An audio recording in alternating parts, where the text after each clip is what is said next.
Yalla Boker Tov, Shem Hashem, Naaseh v'Natzliach, Yeshuot v'Nechamot, Ahava v'Arva, Shalom v'Reut. On est le 21 du mois de Sivan, jeudi. Et nous sommes le 27 juin. Et le shiur que je dois faire, il était pour le 28, mais c'est pas important. À un jour près, puisque demain sera vendredi, j'ai déjà un cours à faire. Shiur acheté, Bezrat Hashem, pour la Teshuvah de Gil, Shmuel, Binyamin, Ben Yosef, Joël. Qu'ils vivent Bezrat Hashem sur le chemin du Emet de la Torah des Mitzvot ou Maasim Tovim, de la part de ses parents qui l'aiment. Bezrat Hashem, Mikol Alev. Donc voilà, un shiur qui a été acheté, Yiratson, pour sa Tzlacha, Arvacha, Bechol Maaseh Adav, Yaskil, Yatzlach, Yarviach, Bezrat Hashem.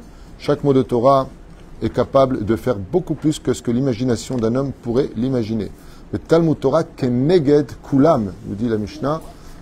L'étude, la Gemara, la force de la Torah Keneged Kulam, sa force à elle, chaque mot de Torah, c'est un ange qui se crée et un ange finit par s'activer. On pensera bien sûr une grande pensée et de grandes prières, en espérant Bezrat Hashem, le plus vite possible la sortie de tous les otages. Mamash Brim ou Shlemim, Mikol Aprinot, Shmor la Chayalenu, que Dieu bénisse tous ces tzadikim, Shemuskrit Nafshtam, Leman Shmo Be'ava. Oufren, toutes les personnes malades, il y a beaucoup de gens qui ont besoin de prières au niveau des maladies. Il faut prier vraiment pour le Klal Israël en ce moment. On passe de très grandes épreuves, et ce pas qu'en Israël, sur le globe de la terre.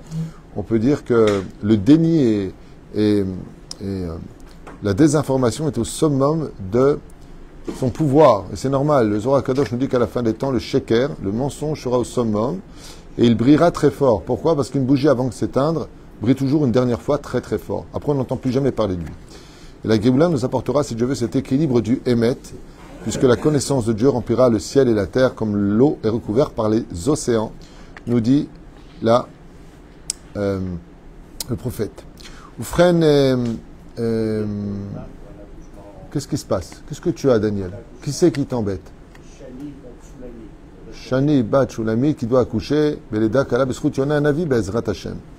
Yeshuot Venechamot. On commence avec un sujet qui, comme je vous l'ai dit, à Forba des coups là-bas. Alors moi, j'ai quand même 30 ans de psychologie, mais pas de psychologie universitaire ou michlala avec un diplôme. J'ai pas ça. Je ne l'ai pas, j'ai jamais dit que je l'avais. Mais par contre, grâce à Dieu, ça ne m'empêche pas de recevoir chez moi des psychiatres, des psychologues et des thérapeutes. Et je ne plaisante pas. Je ne suis pas un menteur. Et je parle même avec certaines idées de gens qui sont diplômés. Et il y a même des gens qui m'ont dit, diplômés, qu'ils me donneraient volontiers ce diplôme. Mais j'ai toujours la même question, où vous avez appris la psychologie? Ma réponse est dans la Torah. Béhémet, ce n'est pas une blague. J'ai appris la psychologie humaine dans la Torah.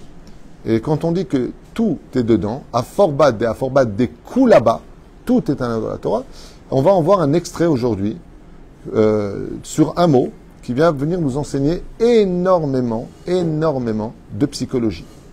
Et cette psychologie-là est masée d'actualité aujourd'hui, puisque certaines pseudo-pathologies, sont en rapport avec ce que Moshe Rabbeinu va lui-même constater au retour des Meraglim.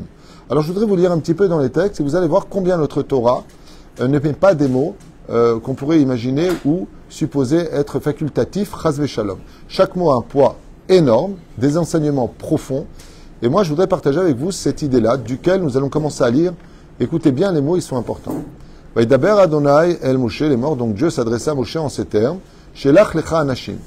Envoie pour toi des hommes honorables. Anashim, perush hadavar, des personnes honorables. Ve'aturu et Eretz Kenaan, afin qu'ils visitent, qu'ils fassent le tour de la terre d'Israël, de Eretz Kenaan à cette époque, dû aux Cananéens qui y vivaient. Asher ani noten livnei Israël. Donc, pour ceux qui ne sont pas juifs et qui veulent entendre ce que dit la Bible, Asher ani noten livnei Israël. Pas livnei Ishmaël, livnei Israël, aux enfants d'Israël. Ish echad, ish echad.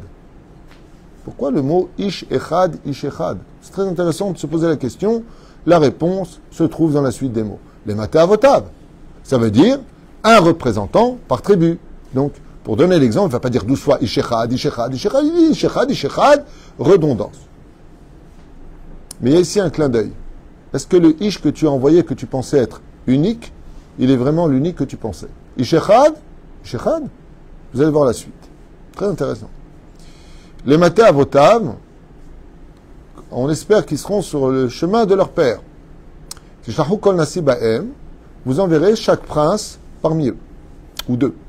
Vaishlach otam Moshe mimidbar Paran al pi Hashem. Moshe les envoya donc sur le désert de Paran. Il y a aussi des choses à dire ici, mais je suis obligé d'avancer. Kulam anashim raché bene Israël hema. Et là, d'un coup, il y a un mot qui est bizarre ici, je vous le lis. Kulam anashim raché bene Israël hema. Qu'est-ce qu'il y a en trop, d'après vous? Hein? Hema. Ah oui, de qui on parle? De notre grand-mère? De qui on parle? On parle d'eux. Hema. Eux. Et quand ils reviennent, Rashi Akadosh nous dit, donc aujourd'hui, dans le Takles Rashi dit, Kulam anashim sheba mikra leshon chashivut, be'ota sha'a ksherim ayu. À ce moment-là, quels tzadikim, ils sont tous ksherim. C'est bizarre, hein? Ils sont ksherim. Mais quand ils reviennent, Hema, elu reshaim, c'est des reshaim. J'ai pas compris, c'est des ksherim ou des reshaim? Il y a quelque chose qui se passe, il y a une transmutation, où le mot Hema, c'est comme tu dirais, aussi torpeur. Pas Hema qui veut dire peur, avec un Aleph. Okay? Hema. Alors, je vais m'arrêter là parce que je vous écris un petit texte, rapidement, très très rapidement sur ma feuille, à propos d'un piège. Et vous ne pouvez pas savoir à quel point ce cours nous concerne aujourd'hui. Le meilleur ami de la Torah, c'est la Torah. Et le pire ennemi de la Torah, c'est la Torah. Vous savez ça, c'est marqué dans la Gemara. Issam haïm, samamavet. Au nom de la Torah, tu peux donner la vie à quelqu'un. Et au nom de la Torah, tu peux aussi tuer une personne. C'est mal enseigné cette Torah-là. Si tu présentes une mauvaise Torah, on n'a pas envie de ta Torah. On n'a pas envie. Même dans l'éducation, il ne faut pas s'étonner de voir des enfants qui quittent le chemin de la Torah quand toi, tu étais religieux, mais religieux tordu. Tu donnais un chemin que toi-même tu ne respectais pas. Au lieu d'être calme et contrôler tes émotions, tu étais nerveux et pathétique. Donc, résultat des courses, si c'est ça la Torah, disent les enfants, moi, j'en veux pas. Et au lieu de me dire comment je dois réussir ma vie, d'abord réussir la tienne. Le rouge, c'est d'abord que si tu as une Torah qui est étouffante, qui est dictaturale et qui est mal transmise, cette même Torah, au nom de la Torah, où tu veux que tes enfants soient dans la Torah, ça peut plus les éloigner encore que de les rapprocher. Et on a le même principe en psychologie. Alors, vous savez que pour nous supporter les uns les autres, parce que nous avons le devoir de ve'avta l'ereacha kamocha, on a un devoir supplémentaire. Et tadoun et kol adam le kav zechut. De juger toujours du bon côté les uns et les autres. Et c'est ce que va faire Moshe. Il va prendre qui? Des gens qui, d'apparence extérieure, sont extrêmement, vraiment et agréablement des hommes au visage d'ange. D'ailleurs, le titre s'appelle « Méfie-toi toujours des visages d'anges ». Fais très attention à ces gens qui paraissent si parfaits, si courtois, surtout avant le mariage. Surtout avant le mariage. Parce qu'après le mariage, c'est bizarre, mais c'est plus le même. Où est-ce qu'elle est? Où est-ce qu'elle est, la belle fille gentille, qui était hnina, humble, Torah, mitzvah, et d'un coup, il a eu barbatruk. Ouania, chef el koujina. Mais la personnalité de cette personne est morte, pas lui, chaz shalom. Mais d'un coup, on va découvrir le vrai visage. Alors, quel est l'ennemi de notre comportement? Il faut toujours trouver du mérite.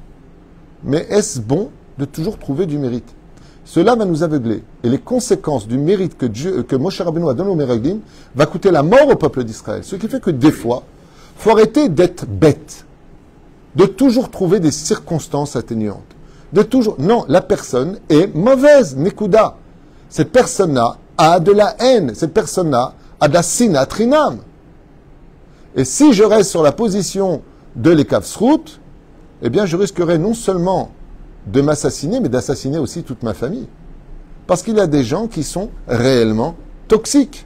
Et cette paracha nous parle de ça. Suivi de la paracha de Korach. Parce que je vous en ai noté, moi, des noms, des tronches sympathiques. Alors, je vais marquer ici, vous allez voir, on va se régaler. Des visages dignes d'être d'Israël. Qu'est-ce qu'il y a marqué là-bas? Anashim, Ben Israël, Emma. Pourquoi tu me dis Ben Israël? On sait très bien que tu n'as pas envoyé Ben Edom, Ben Moav, Ben Ishmaël. Pourquoi la Torah nous dit Ben Israël, Hema? Eux, c'est les enfants d'Israël. Pour te dire que les visages des 12 princes qui ont été envoyés, c'était des visages d'anges. dignes d'être béné Israël. Vous savez, quand on se dispute avec quelqu'un qui se comporte vraiment mal avec nous, mais dis-moi, t'es juif pour te comporter comme ça? Là vient la Torah nous dire, béné Israël, Hema. Eux, quand tu vois leur visage, tu dis, ça c'est des juifs, descendants d'Abraham, Yitzhak et Yaakov. Ouais, c'est une apparence. Mais la reine, combien, sans fin, existe-t-il d'histoires incroyables d'enfants qui ont été séquestrés et les voisins jamais, toujours bonjour, des gens corrects. Alors en ce moment aux États-Unis, là, il y a une vidéo qui est virale, une fille qui a assassiné ses parents. Jamais de problème, jamais d'ambiguïté, jamais, tout super, pas du tout. Ses parents ont payé l'université pour rien, elle n'y allait pas, elle menaçait les profs, elle raquettait les élèves, et quand sa mère a découvert le poteau, feu, comme on dit, poteau rose, poteau feu c'est bien aussi, mais poteau rose c'est mieux, eh bien, elle a pris un couteau de cuisine et elle a assassiné sa mère. Mais vous savez qui a été le plus étonné de ça? Vous savez qui a été le plus choqué de ça? Non, pas du tout. Elle savait très bien que c'était une pourriture. Seulement, elle a très très bien joué son rôle. Très innocent, très... Ouais, c'est son père. Le père, il a répondu à la cour aux États-Unis pendant le procès, il a dit « Jamais elle est possédée à ce moment-là, c'est pas possible !» Et la fille, elle lui a dit « Non, papa, je suis pas possédée, j'ai toujours été comme ça. Seulement, vous l'avez jamais vu. » Cette réaction, pourquoi je vous parle de cette vidéo qui est virale? Parce que les commentateurs vont nous dire que dans les noms des Meraglim, on voit qu'ils sont Réchaïm. Je vous invite à aller voir le Midrash Tanchuma, le Midrash Gadol, le Midrash Pirkei d'Abri Eliezer. Dans les noms qui sont prononcés, à part Caleb et Yoshua, tous les noms qui sont marqués montrent un intérêt personnel d'égocentrisme d'un visage hypocrite. Non, si tu avais écouté ce que j'ai dit, tu n'aurais pas posé la question, professeur. Moshe, il a un devoir, lequel? Il est Sanégor d'Israël. Il doit toujours trouver du mérite, même pendant la faute du Vaudor. Il va trouver la faute pendant les Meraglim. Toujours trouver du mérite. Est-ce que c'est bien ou pas de toujours trouver du mérite? Voyons ce que nous dit le Talmud et pas ce que nous on pense de notre étude personnelle. Chabdeu, Hashdeu, traduisez. Chabdeu. Respecte tout le monde. Hashdeu, méfie-toi de tout le monde. La Torah ne t'a jamais dit de te fier à un visage extérieur. La Torah t'ordonne de ne jamais avoir confiance. Ouais, tu peux me prêter 10 000 shekels, s'il te plaît? Ah, tu me connais? Je te connais pas. Quand il y a d'argent, on ne connaît plus personne, hein, sachez-le. Les héritages, l'oseille, les affaires, les associations. Faut que je te parle? Tu as pris plus de vacances que moi? Non, pas du tout. Tu en as pris autant? Non, pas du tout. Moi, j'ai 2 associés qui s'appelaient Ekel et Jekyll. 2 associés. Muchu Puchu, les vacances ensemble, et tout. T'es mon frère, Achi. Vous connaissez cette phrase? Ouais. Et juste des petits problèmes d'argent, ils se sont séparés. Shabra et Shatila. Gog ou Magog. À un tel point, il y en a un qui m'a dit, mais jamais j'aurais pensé une chose pareille. Et cette histoire a été vécue par maintes et maintes personnages, le Nachash. Vous savez comment était le Nachash? Le Zohar HaKadosh nous dit que le Nachash c'était comme un humain. Il ressemblait un peu à une espèce de dromadaire, mais il était beau. Il parlait bien. C'était un sacré gourou. Qu'est-ce qu'il parlait bien? Charmant. Il charmait. Il savait comment parler. Il savait dire aux autres ce qu'ils avaient besoin d'entendre. Il prenait des gens à l'esprit faible. Démagogue. Exactement. C'est le mot que je cherchais dans ma tête. C'est le mot démagogue. C'était des démagogues hors du commun. On en a eu un autre démagogue après lui, extraordinaire, dont même la Torah félicite la démagogie. C'est Nimrod. Nimrod, beau gosse, bien fait, présente bien. La classe. La classe. Comme toutes ces personnes à la rose, qui se permettaient de marcher, donner de la moralité, d'un coup on découvre que c'est là c'est sa fille, c'est là c'est sa fille, il est avec une femme mariée. Pas compris. Tu parles de moralité, d'extérieur, tu présentes un charisme d'une droiture. Plus tordu que toi, il n'y avait pas. Tu signes? Non, il est trop justement, il cherchait la vérité. Vaishma, il est trop. Quelqu'un qui sait écouter, pour chercher la vérité, c'est quelqu'un qui découvre et dévoile son identité. Et la preuve en est, si la Torah nous dit Yitro, parachat de Yitro, c'est pas pour rien. C'est là, Vaishma Yitro, ce qu'on a dit. Mais la reine, il y a beaucoup de personnages comme ça. Il y a Esav. Qu'est-ce que nous dit Esav? Qu'est-ce qu'on nous dit dans la Torah d'Esav? Comment on prélève papa, tu sais, pour la dîme, le sel et la paille? Non, parce que mon frère étudie la Torah. Mon frère, il faut lui donner. Heureux celui qui soutient la Torah. Yitzhak, quel tzaddik. Rivka, quel thaluit celui-là alors. Moi, je viens de la maison de Bethuel et Lavan Arami. Deux mecs du Forex. Spécialisés dans l'arnaque. Tu crois que je n'ai pas compris ton coup? Comment? Il montrait un visage. Abba, kibud avahem. Oui, papa. Non, papa, je reviens de la chasse. Je vais changer mes habits pour t'honorer. Mais ça ne l'a pas empêché de l'autre côté d'amener des gonzesses et de faire à la hèche d'Avodazara dans le salon de son père jusqu'à l'avoir rendu aveugle. Et pourquoi on nous dit de l'avoir rendu aveugle? Parce que l'hypocrisie de Esav a rendu aveugle son père.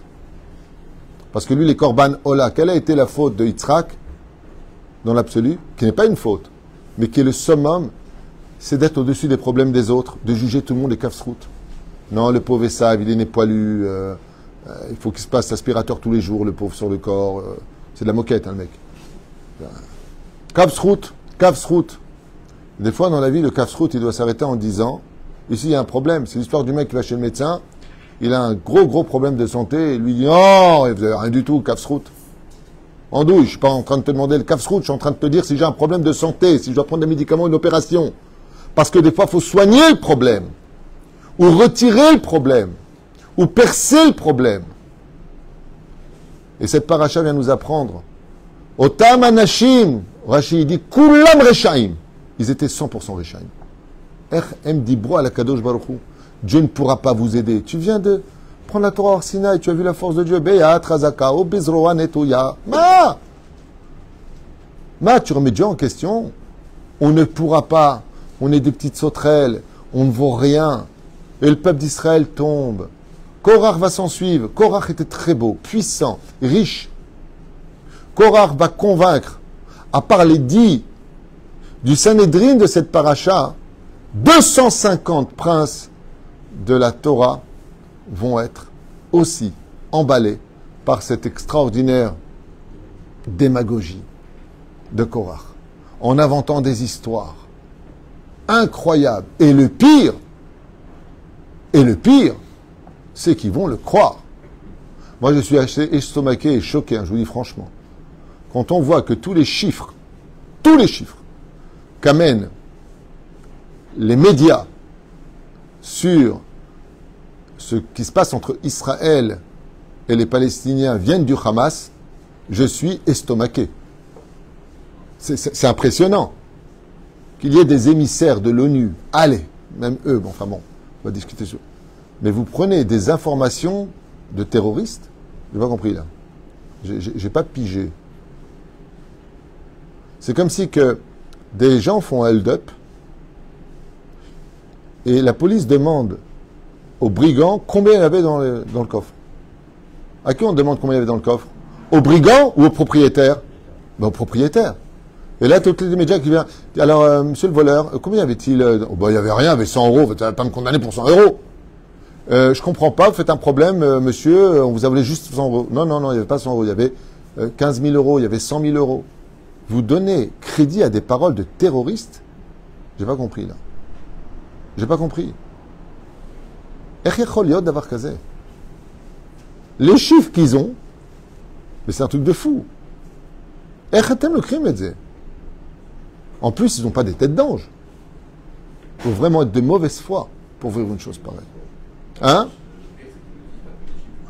Oui, ils le disent. Non, mais c'est dans toutes les informations.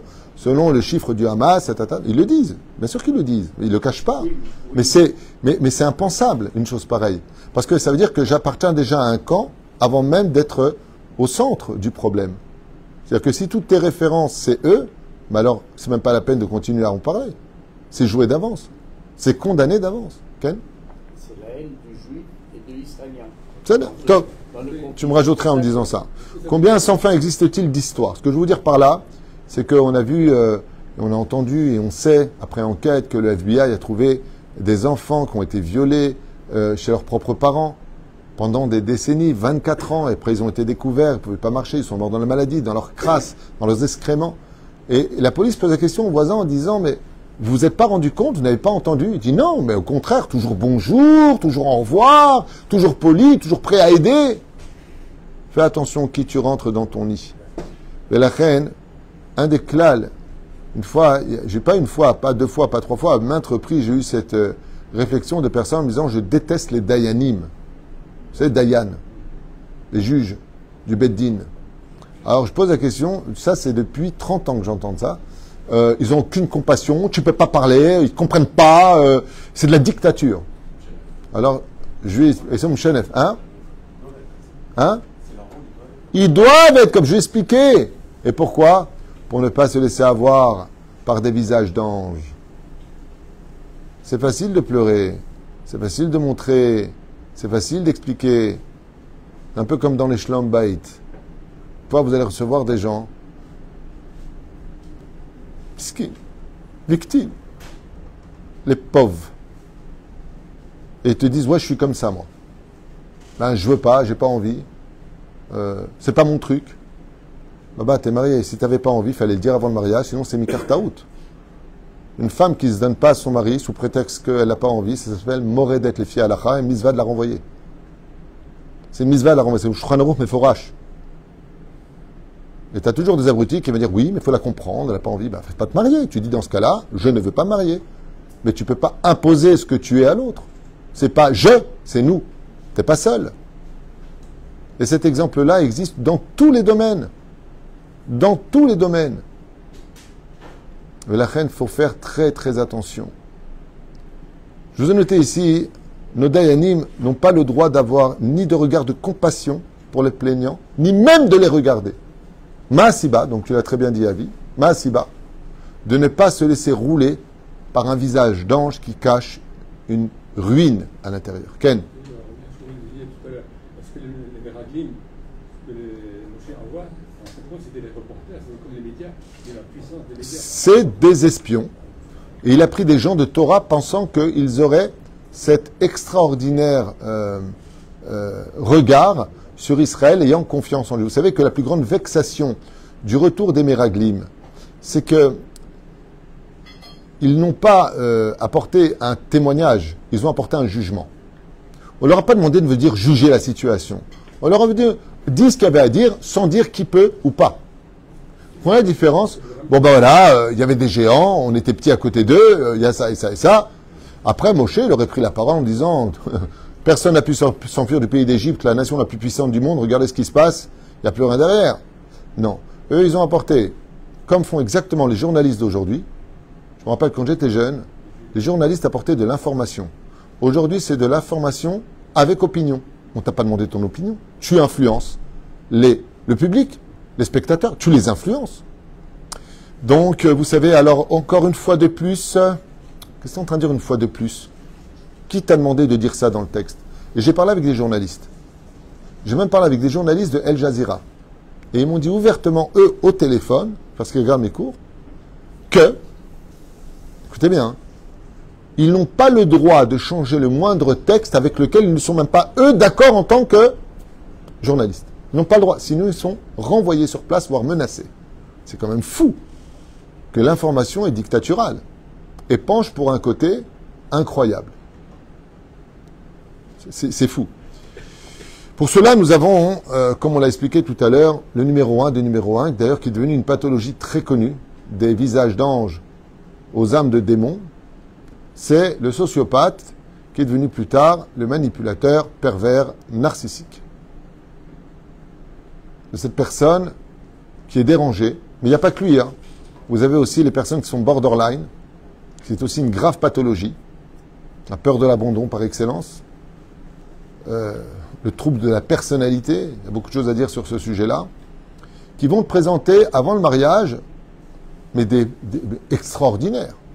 Acheter la confiance de tout le monde.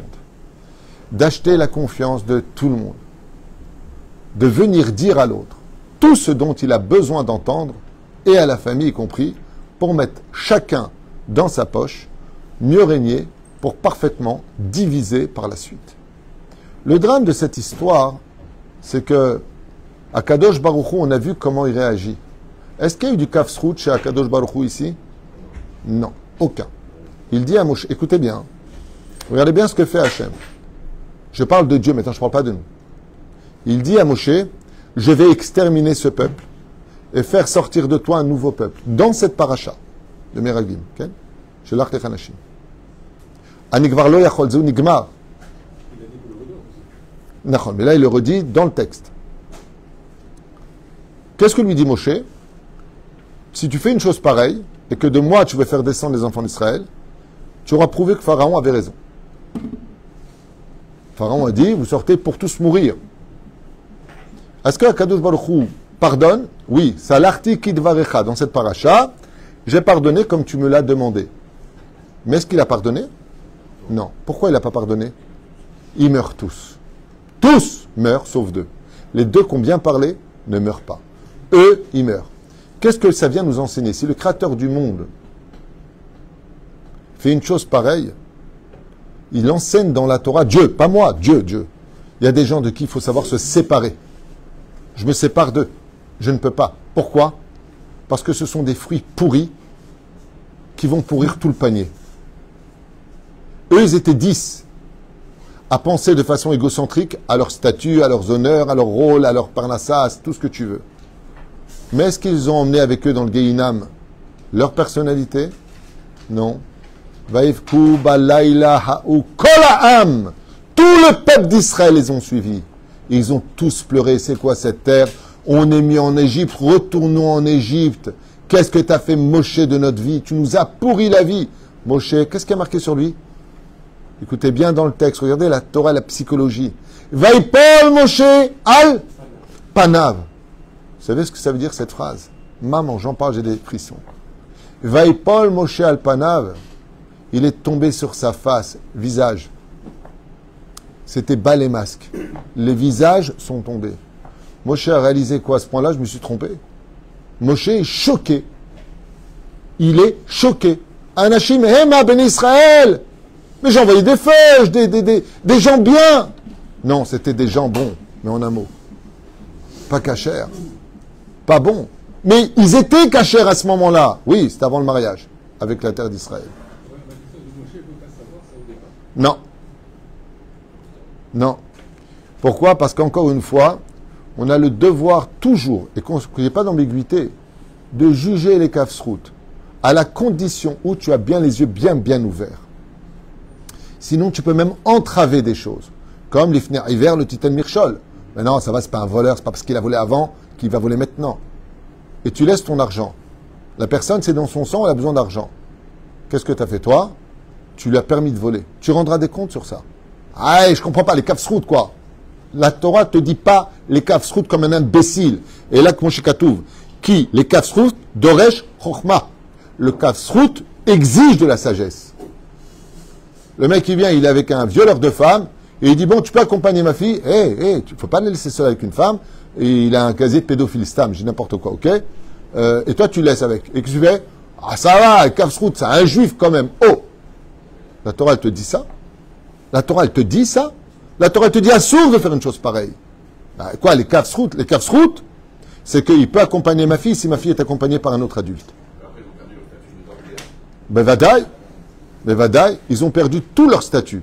Ils ont emmené le peuple d'Irabi Akiva à cause de cette faute.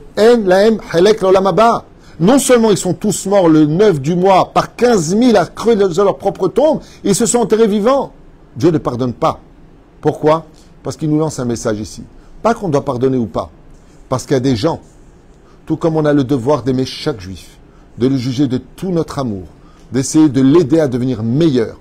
À partir du moment où ce sont des gens qui ont caché leur identité et qui font le mal pour le mal, et on ne voit pas qu'ils font tchouva. Si par exemple dans les textes de la Torah, après que Dieu se soit mis en colère, comme pour la faute du veau d'or, il n'y a pas de problème, mais tu vois qu'il reste sur l'opposition. Comme les PN, c'est une pathologie un PN, le pauvre. Il est victime de son manque d'identité. C'est une vitrine parfaite. Le problème, c'est que quand tu ouvres la porte de la vitrine, tu as une boutique vide. Les PN, ce sont des gens qui sont vides d'identité. Donc des caméléons et des acteurs de toutes les circonstances. Mais ils ont une chose qui est plus terrifiante que le Satan lui-même. C'est que quand ils viennent te parler, tu leur donnes 100% de crédit. Ils savent pleurer, trouver les mots, faire de la peine, se faire passer pour les plus grandes victimes, alors qu'ils ne parlent que d'eux-mêmes, à travers le mal qu'ils font subir aux autres. Et nous, on tombe dans le piège.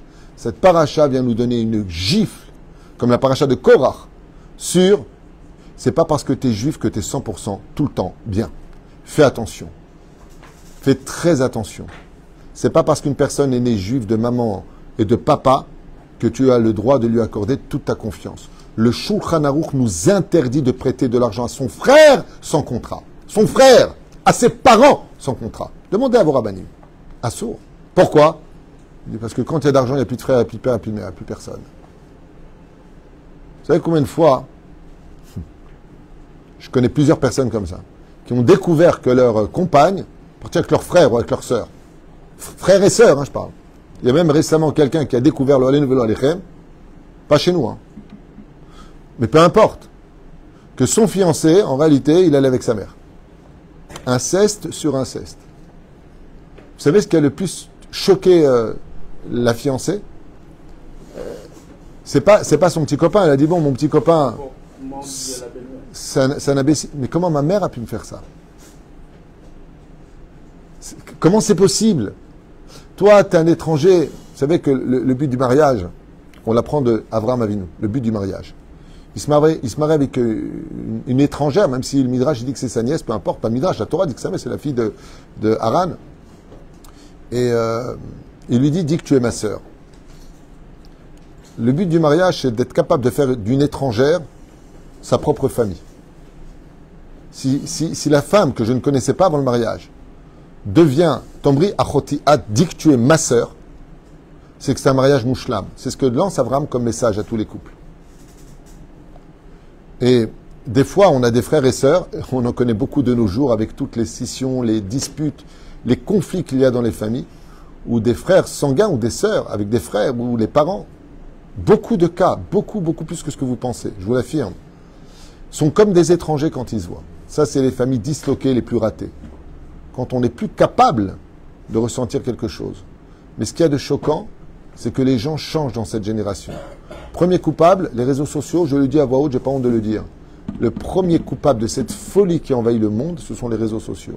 Où il y a une normalisation. Vous savez, je veux dire, excusez-moi, je veux dire quelque chose, mais vous savez qu'il y a une jeune fille de 12 ans qui s'est faite violer, parce qu'elle était juive, par 12 adolescents qui se sont régalés de vivre ce qu'ils avaient envie de vivre. Qui on doit mettre en prison? Les enfants? Les parents des enfants? Ou le gouvernement, d'après vous? Ben moi, je vais vous dire, le vrai coupable, si on met ces enfants de 12 ans derrière les barreaux, celui qu'on doit mettre avec lui, c'est le responsable de la tikchoret, de la communication. Comment vous voulez, dans les réseaux sociaux, les enfants de 12 ans ont tous des portables, non cachers, bien sûr, ils voient combien il y a de violence, de sexualité complètement publique, d'immoralité. Toute la journée, il est là-dessus. Toute la journée, tous les films qui existent sont empreints en général, si tu veux qu'ils marchent, si tu veux faire des millions d'entrées, de violence et de sexualité. Mais qu'est-ce que tu crois que ton fils, quand il est déjà à 6 ans, 7 ans sur le portable, en train de voir des filles qui sont complètement dénudées, de la violence, toutes les bagarres sont filmées, attends, oh là là, comment il a arraché l'œil, oh là là, comment... Mais c'est des séries de meurtres, c'est des séries de viols. Comment tu veux que ton enfant soit autre chose qu'un acteur de la vie?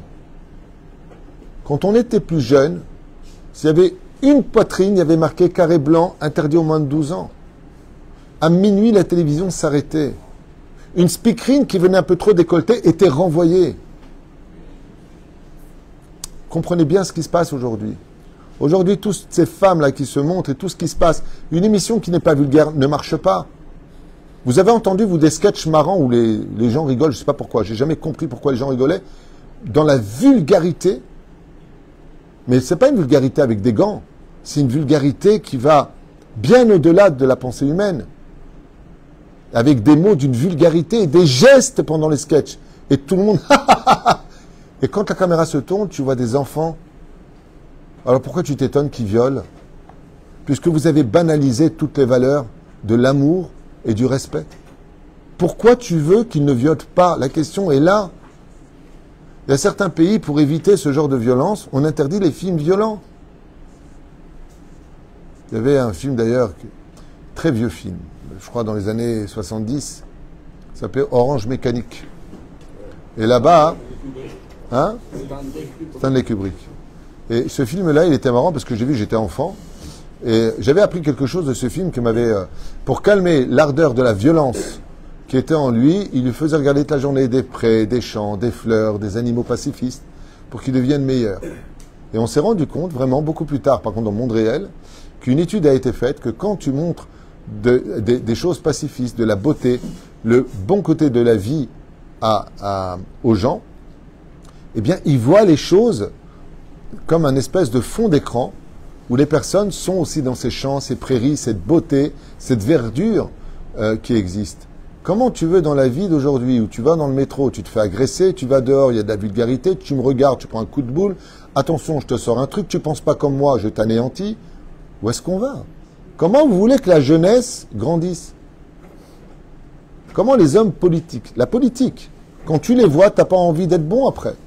Au lieu de faire marchandise de leur opinion personnelle pour montrer qu'ils brillent plus que l'autre, c'est constamment détruire l'autre. Mais alors moi, je suis un enfant, je vois ça des dirigeants du pays, je vais détruire mon camarade de classe. Ben, c'est comme ça qu'on fait, puisque c'est ce qu'ils font. Qui va enfin donner l'exemple d'une moralité à suivre à la nouvelle génération? Tu veux changer la génération? Si tu vas y aller avec l'arme, tu vas te heurter à des émeutes terribles et le pays sera en guerre. Tu veux changer la génération? Interdis l'immoralité dans les écoles, interdis la vulgarité, réenseigne le respect de la police, réenseigne des professeurs, réenseigner, réinsercer les vraies valeurs de ce monde, le respect des parents. Aujourd'hui, vous vous rendez compte, même en Israël, que vos enfants de 6 ans, ils te disent « Ah, en fait, papa, tu me parles mal, j'appelle la police. Hein. » Vous savez combien de fois ça m'était raconté ici? Le père lui dit « Mais de quoi tu parles? Tu vas aller à quelle police? De quoi? Qu'est-ce qu'on t'a appris à l'école? » Bon, on m'a appris à traverser la rue, en même temps, fais gaffe, hein, tu me touches, je peux te mettre en prison. Bravo. Bien sûr qu'on n'a pas le droit de frapper nos enfants, bien sûr qu'on n'a pas le droit de faire de mal. Mais on a le devoir de les éduquer. Alors maintenant, le père, il doit avoir peur de son fils parce que son fils va aller à la police. Oui, mon père m'a fait ça et ça et ça. Il y a une vidéo qui est aussi virale sur les réseaux sociaux qu'on m'a montré. C'est un fils qui a appelé la police. Et quand la mère est sortie et qu'elle lui a montré comment il s'était comporté, alors le flic, pour faire peur à l'enfant, lui a mis les menottes. Il lui a dit, c'est toi qui vas en prison parce que tu respectes pas ta mère. Ah, je pensais pas, on m'a... D'accord, pardon, maman, pardon. Il a lâché comme ça, il lui a dit merci beaucoup. Elle a perdu son mari. Et ce flic-là, il a fait quelque chose de magnifique. Il lui a montré que faut pas avoir un abus de pouvoir dans la vie. Les abus de pouvoir ne sont pas positifs. Mais la reine, toutes ces personnes-là, qui viennent vous voir, vous savez, des fois tu parles avec une personne au café, ouais, mon associé, tu sais tout ce que j'ai fait pour lui. Je lui ai donné, et j'étais là pour lui, et machin. Trouve ça normal? Et là, il te dit, trouve ça normal? Qu'est-ce que vous répondez? Non. Vous n'avez pas le droit de répondre non. Il faut répondre la chose suivante. Écoutez bien ce que j'ai à vous dire. Enfin, pas ce que j'ai à vous dire, moi j'ai rien à vous apprendre. Ce que la Torah vous ordonne d'écouter. Non. Qu'est-ce qu'on répond quand on dit tout ça et t'attends une réponse? La réponse est, ça c'est ton son de cloche. J'ai pas entendu le tien. Et l'autre, quoi, tu me crois pas? Réponse, je n'ai pas le devoir de te croire. J'ai le devoir de t'écouter, mais pas de te croire. Tant que je n'ai pas entendu ce que lui a à dire devant toi pour se défendre, je n'ai pas à acquiescer tout cela. C'est pour cela que même quand vous avez des pseudo-victimes qui viennent vous parler de leur divorce, qu'elle soit divorce familial, qu'elle soit divorce de couple ou autre, faites très attention à cela. Moi, j'ai eu dans mon bureau des mamans, avec des ruisseaux de larmes. Avec toutes les 2 secondes, déjà, c'est la puce à l'oreille. Bezrat Hashem, moi j'aime la Torah, je suis la Torah, je vous aime, Rav Tutu, j'adore vos courtes. Qu'est-ce que tu veux chez moi, toi? C'est pour ça que mes enfants, c'est comme ça. Et mes enfants. Je donne-moi les numéros de téléphone des enfants. J'ai appelé tous les enfants, les uns après les autres. Chose que je fais jamais. J'ai eu le même témoignage de ces enfants. Personne toxique, personne qui veut faire divorcer tout le monde, personne qui se mêle de tout, personne mauvaise, personne perfide. Et les enfants m'ont dit, on a fait une shelat racham. On est parti voir un rab, il nous a dit, éloignez-vous. c'est votre mère, vous pouvez pas, votre père, votre mère, peu importe, vous pouvez pas leur manquer de respect, pas leur manquer de respect. Alors quoi? Alors quoi? Eh bien, éloignez-vous.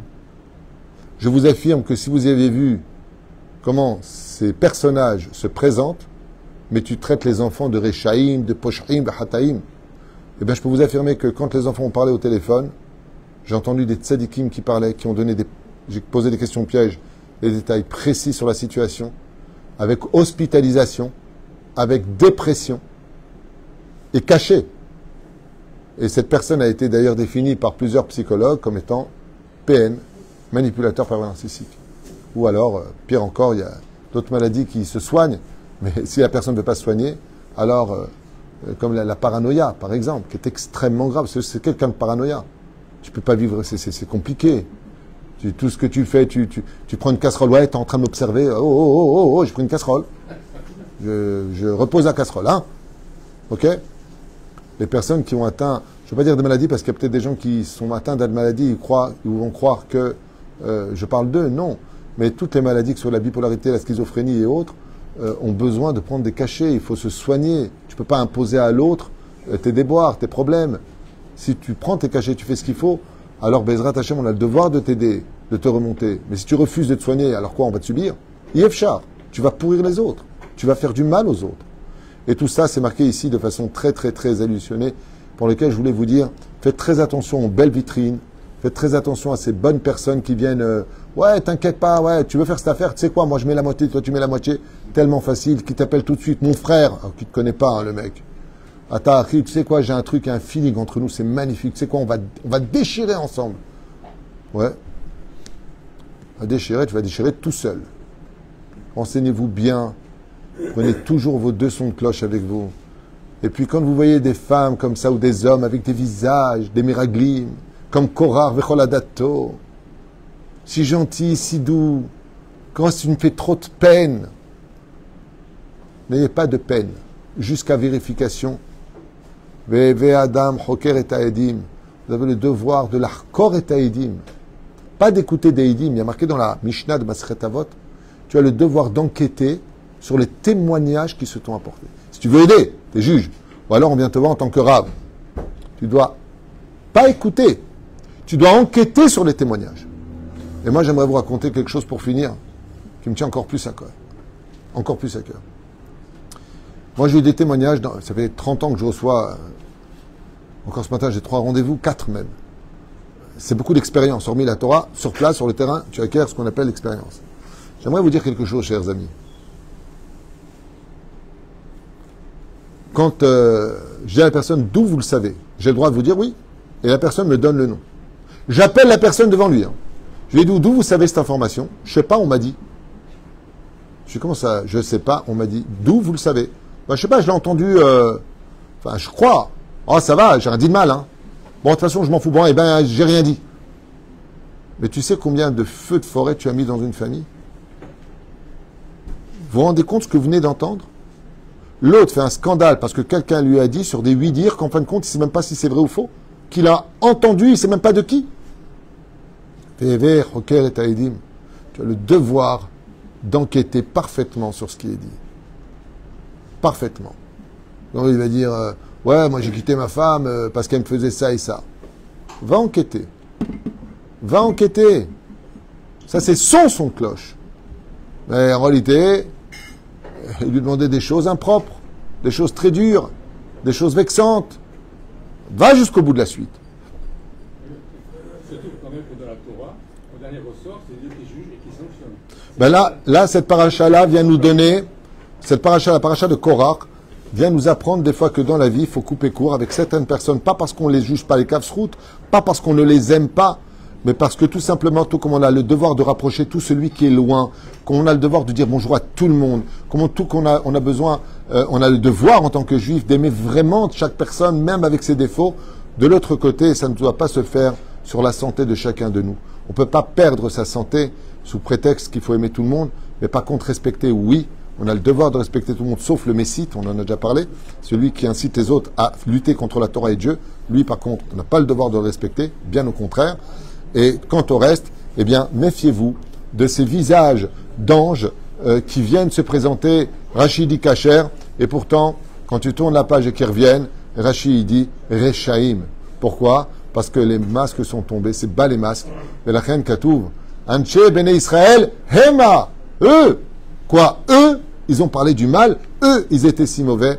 Oui, viens nous apprendre la Torah, que l'habit ne fait pas le moine, et que c'est pas parce que tu vois des gens qui ont un très bon comportement et une belle façon de parler et qui savent faire de la peine et créer de la compassion et acheter ta confiance que tu dois pour autant leur donner tous les crédits du monde. Renseigne-toi bien avant de porter tes jugements ou de venir accuser, faire du mot si j'aimerais sur des personnes sous prétexte qu'on est venu te raconter. Faites très attention à cela. Voilà, c'est un message qui nous concerne tous, surtout aujourd'hui, avec toute cette folie que l'on vit et ces déchirures dans beaucoup de familles autour de nous.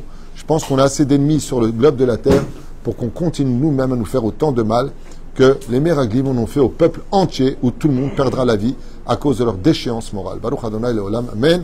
Amen.